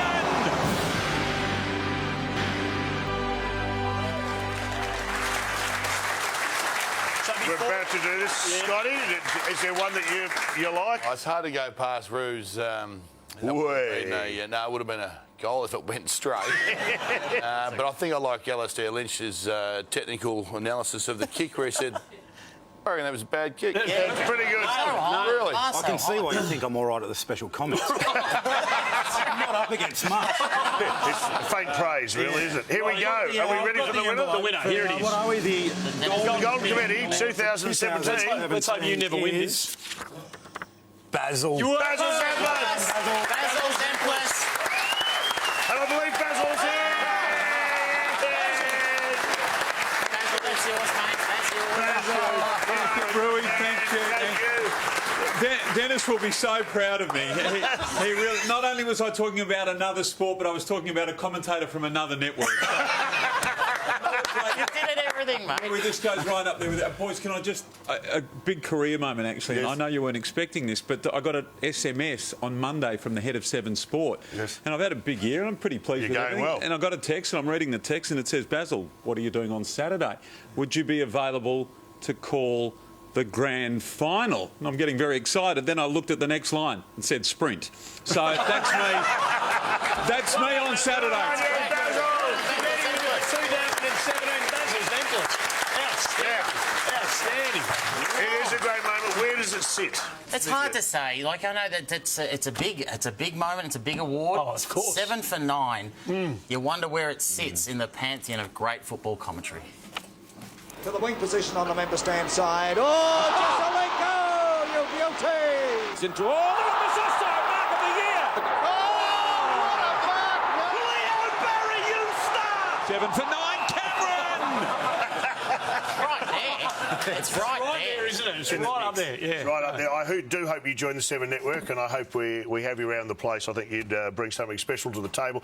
Hey, you finished your career, and there's nothing better than seeing a champion of the game getting chaired off. And these were emotional scenes. Firstly for you, obviously. Last home game, Mickey. But not as emotional as for the fans. And even the ladies are taking it a bit hard. They didn't want you to go, mate. They didn't want you to go. But you got a second one, of course, because this was... The cheering off is a fantastic sight. Home game. There it is. There's your cousin. There's Jackie. This is the last game, yep. That's fantastic. Two cheer-offs. Two cheer-offs, yeah. Well, I've gone to the John Farnham School of Retirement. Now, you're good, mate, Joey Montagna, because I felt Joey Montagna, I think, has just had a great career. And 287 games. 287 games. Great career. And obviously caught in your shadow a little because you're such a giant of the game. And do you think he kind of was under-recognised in his departure? Oh, absolutely. Yeah, I mean, he's been a star, and I know certainly that the last few years of my career, it's been great to be able to sort of have that Batman and Robin type relationship. You do. You love each other. We do. Yeah, we've got a. He didn't get a chair off, did he? No. Do you think he deserves one? Yeah, absolutely. Well, but yeah. Well, let's get him out here. Would you do it? Is he in Let's here? cheer him off. Let's get out Joey Montagna. Chair off, he never got. I'm going to help you. The chair off. Go on. Let's do this thing. Can you help us? Ladies and gentlemen, a chair off. Get over there and Get over here. Come on, we'll do it. Get up here. Get it up. Come on.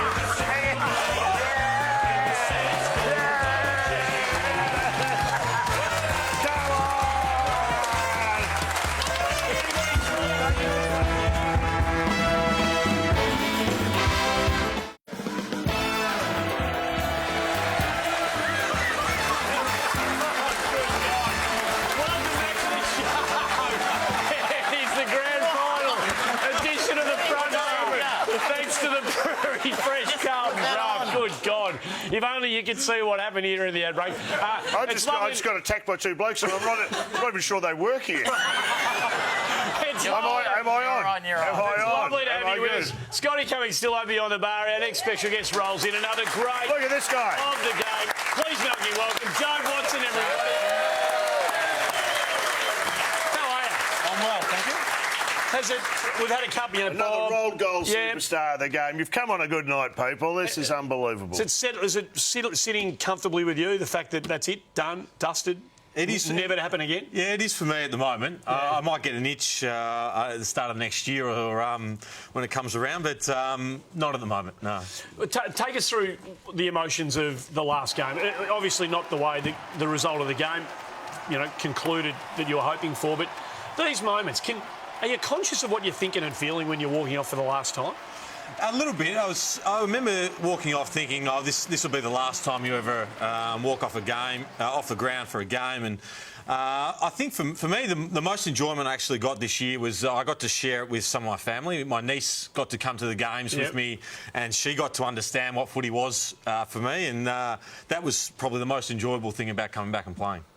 I think sometimes people may forget that you would have been... Like, when did you play your first game? How old were you? 8, 9, 10? Well, like, a child. I think I was 14. I beat Dad. He was 15. I was 14. There you go. OK, not that young. But it's like 20 years, and it's a big moment. So we just see the end, you see the tears. But what are you going to do now, mate? What are you going to do in the post-career? Yeah, I'm going to go back and pull some coffees over in New York. New York? Yeah. Going back to New York, the Big Apple. Is that going to be a home for you? It will be. I think I actually dragged my girlfriend over to Australia, and she dropped everything and came over here and moved to study. So we'll be here at least one more year, and then look to sort of see where we end up. You've got the cafe in New York. That's right, isn't it? Yeah, I've got the cafe there. I've got a property advocacy business here. I've got a gym opening up in New York as well. So, gee whiz. Right, now you're just showing off. Mate. The thing is, though, this might be too concerned, but I think everything's going to be all right. The thing, though, is that at your retirement, the press conference, though, the cafe in New York, though, from all reports, is going very, very well, Joe. Well, I will be heading back to New York. We actually we got rated the 4th best brunch spot in Manhattan, and I'm. Mate, 4th best in Manhattan. That is unbelievable. That's a 1 year. Now let's hope this year that doesn't win like first ranked best brunch in New York, and then it gets taken away from you. That would be terrible.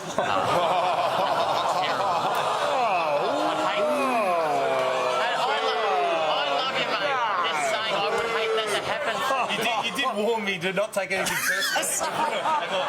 I did warn you. What is wrong with you? Our special guest is coming here. Jeez, you're quiet over there. Oh, I can't believe you've gone there. I mean, mate, that's unbelievable. I love you, mate. I love you. Oh, yeah. I'd stick to your big banana, mate. Just stick with it. Good point, though. Follow-up question. That was a pretty big banana. I was outside the room and I still saw it. So yeah. There you go. That's big.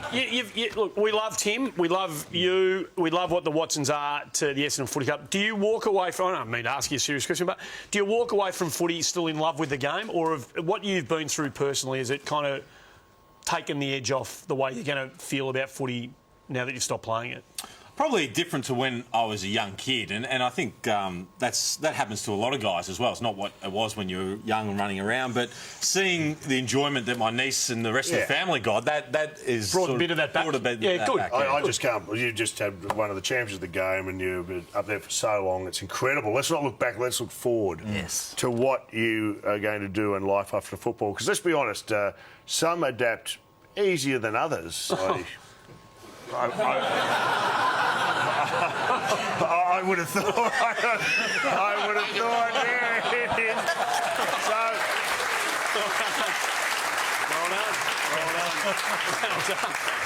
But this is true, and we've had Nicky on here and Joey on here, and all these retiring superstars, and Bob. And you know what your problem is? You've been in the system for so long. It's very hard for you to be reintroduced to society, institutionalised, and know how to come out and behave. Picked up some bad habits in footy. Yeah, well, you have, and now welcome to my turf. I can personally train you in this regard. I can, and I have already. We've set up a little institution. We called the After Football Boot Camp, and Job was one of our first clients.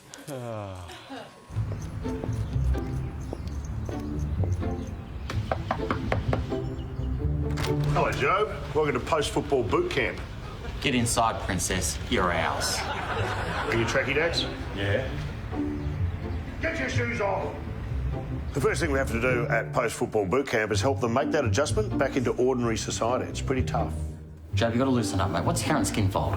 About 40. Oh, it's way too low. What's yours, Mickey? Just crack the ton. Yes! Thank you! Thank you! Ready to wait. Don't mind if I do. That's why he's the king. Obviously, one of the first things we have to address is diet. I mean, they're coming from a long way back.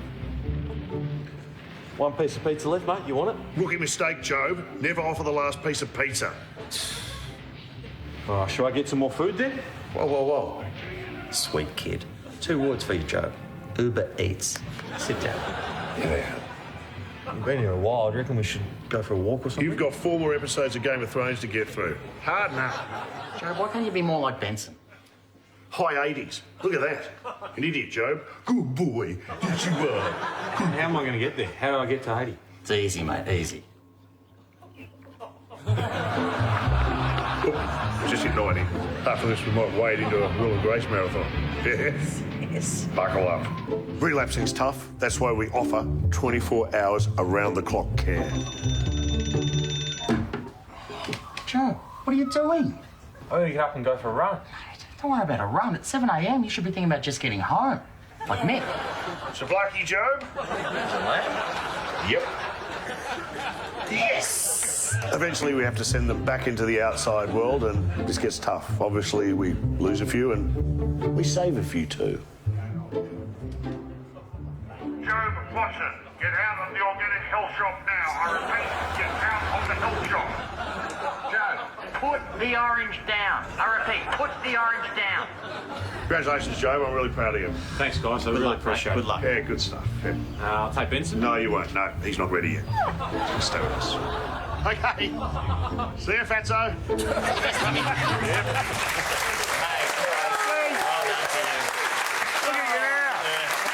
Got a skin fold here. Scary me. Indeed. I tell you what, are you enjoying the odd beer? Yeah, I am. Enjoying the odd beer? Just one or two. Nothing. How about one of your dad's wines? Have you had one of your dad's wines? Because your dad's making a bit of wine. He is. He actually. I was down at the farm on the weekend, and he served me up his first bottle of it. It's actually not bad. He's actually got a few bottles in it. A couple of different vintages here. That's fine. Yeah, these are all great. We had them. He brought these in when he was on the show a couple of about a month ago. About that, yeah. And this one here, it's a 1980. Well, it's 1978 vintage. It's a big, bold. It's a fat red, but it goes well with just anything. He needs to go to boot camp. Yeah, this should be in a cask, to be honest. And I've got the one from the year we coached. It's the Tim Watson, coaching one. Yeah, it's a good cooking wine. There wasn't a lot of the grapes that year. It didn't last long. That didn't last long. Could be cooked. But don't worry about that. Hey, I've got to ask you a story about your dad. Yeah. Can you tell me, is this true? Did he say to you and all the kids that Tim Watson come in and say, "Do you think I look like Kevin Costner?" That is true, and he does. And it's not Kevin. It's sort of Kevin Costner dancing with wolves, not so much Waterworld. He does actually. He feels like there is a bit of synergy between him and Kevin Costner. That is unbelievable. Is out of everyone to pick? Yeah, Kevin Costner.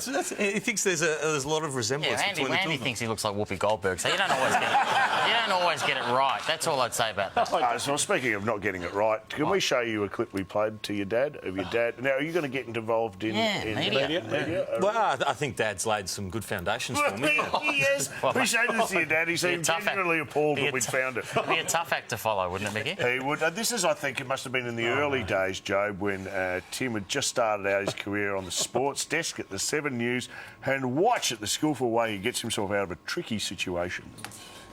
Well, coming up after the break, we'll catch up with Demon coach.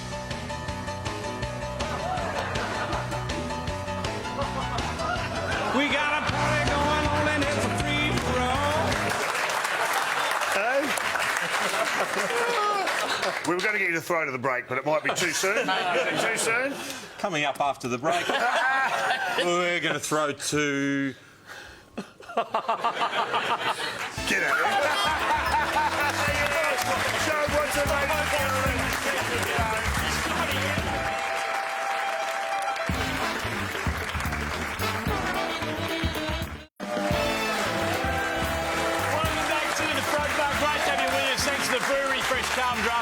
Can we, the first time the big man, he's been on the show many times, first time he's actually ever been at the desk, is that right? Yeah, probably. Oh, gold. It is. Hey, Thank you for having me. we're all talking about the grand final. Yeah. Have you ever played in a premiership winning side?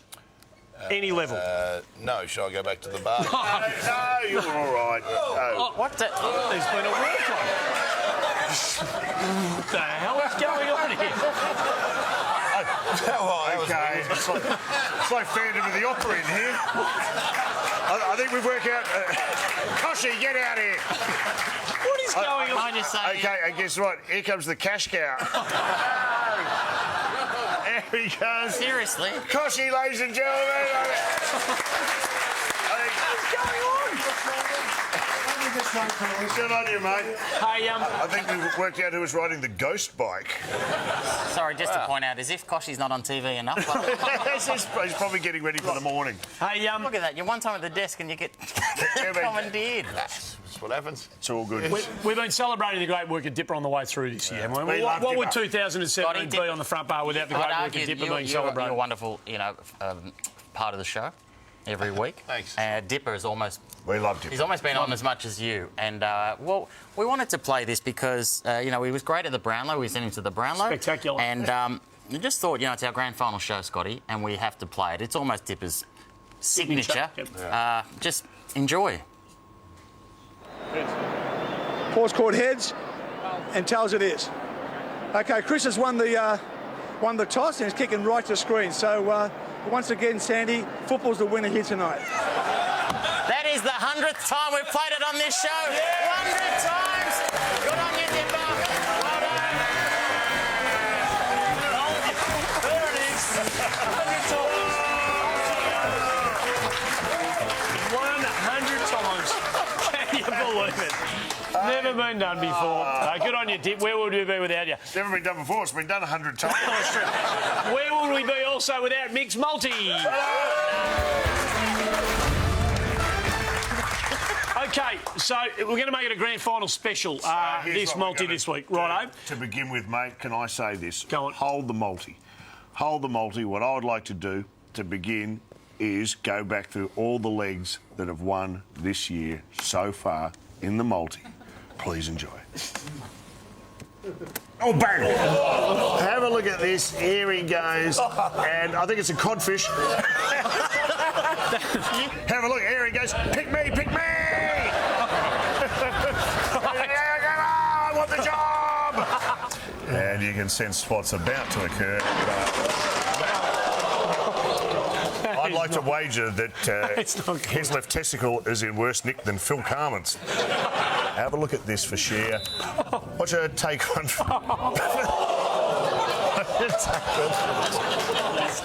Have a good look, and here she goes. Oh. Now have a look. It's a Slurpee competition. Oh, no. He's in trouble.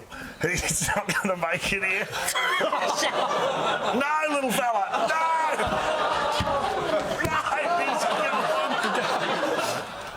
Here he comes.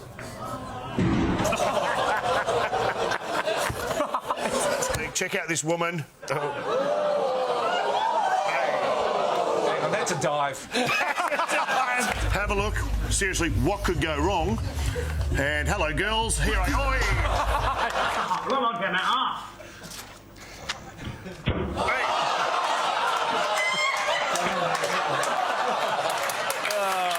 It's been a great year. Do we need to point out that nobody's actually been killed in the making of the multi this year? Do we need to actually point that out? No one has, no. So anyway... So it's a grand final special. A grand final special of the multi this week.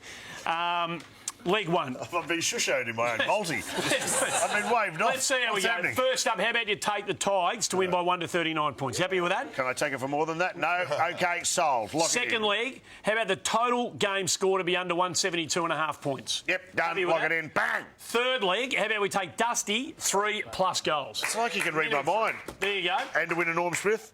Just, no, just 3 goals. And what about to boot at home? You take the skipper, Trent Cotchin, have 25+ disposal. You happy with that? Lock it in, bag it up. What is it? Here it is. $51. This one could work. Yeah. This one could happen. Go out and have a crack at this. Jeez, you'll be happy if it does. If you want to have a go, you do it responsibly, of course. Go to Mixed Multi, jump on the Sportsbet app, look for Mixed Multi under Megabets, and you do it responsibly. We'll get a break out of the way. Scotty's going to stick around back with the last shout on the other side of this.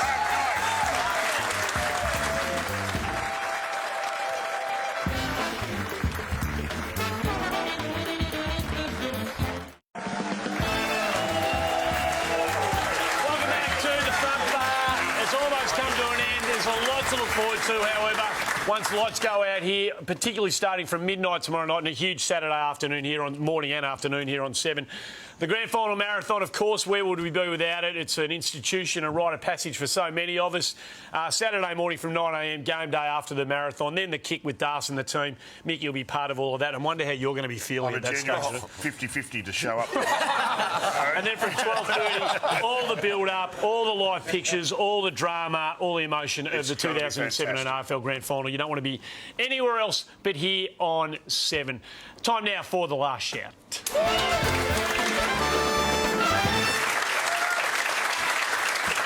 We introduced this bloke before, Mark Knight from the Herald Sun. Mark Knight took over from Weg back in the day, and this is one of the most iconic images and will become etched into folklore once a team actually wins the whole kit and caboodle on the weekend. Mark, how are you? Good, Mick. You've been out the back, you've been toiling away. You have the two designs. One of these will live on in infamy, and the other one will be consigned to be a footmark in history. It'll be shredded and turned into toilet paper within 24 hours. Fantastic. And if it's the Crows, I'd like to use that. Now, I'm getting the stare. He's giving me the line. He's giving me the line-up anthem stare. Now, are you prepared to unveil this right now, mate? I have. And I'm sorry, there's not much of you left in the final grand final poster. But here they are. Yeah!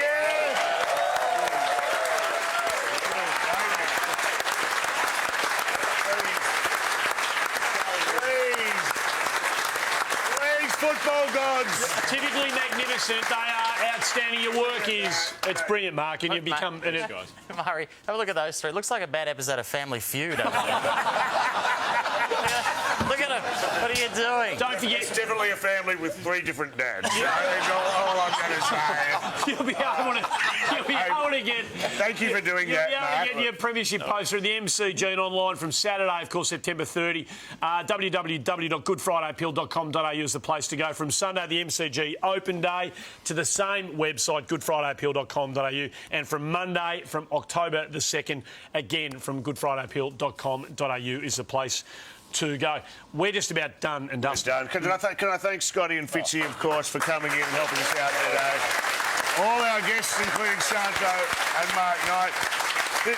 Our last show for the year, obviously. We just want to thank everyone here at Channel 7, Lewis Martin in particular, for giving us this opportunity, for CUB and Sportsbet, our sponsors, and everyone who's kicked in. 80 Brown, who's our producer, and you, the audience. Thank you for enjoying our work. Are we done? We are done. We're all done. Thank you. Fitzy, good luck to you, big fella. Thanks, guys. Good luck, Go the Crows. Mickey. Done. We love you like a brother, mate, so all the very best on Saturday. I've got a really good feeling. Right Come on. Let's go, Tigers. That is it. Thanks for tuning in throughout the year. It's been great to be here with you and have you part of the show. Thanks for joining in, and hopefully we'll see you next year.